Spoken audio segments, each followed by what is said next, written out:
स्वामींचे हे 3 गुरुवार करून बघा. मनामध्ये विश्वास ठेवून, मनोभावाने, विश्वासाने आणि श्रद्धेने तुम्हाला हे 3 गुरुवार करायचे आहेत.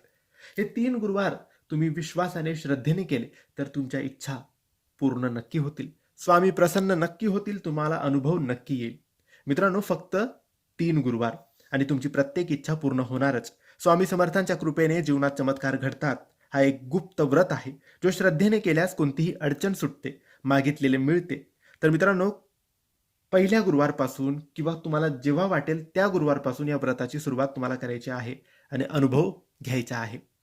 तुम्हाला 3 गुरुवार हे व्रत करायचे आहे. कोणत्याही गुरुवारी काही अडचण, सुतक किंवा काहीही प्रॉब्लेम आली तर मग तुम्हाला नवीन 3 गुरुवार करावे लागतील. हे लक्षात ठेवा. 3 गुरुवार करताना 3ही गुरुवारी उपवास करायचा, फलाहार तुम्ही करू शकतात आणि संध्याकाळी रात्री स्वामींना नैवेद्य दाखवून तुम्ही उपवास सोडू शकता.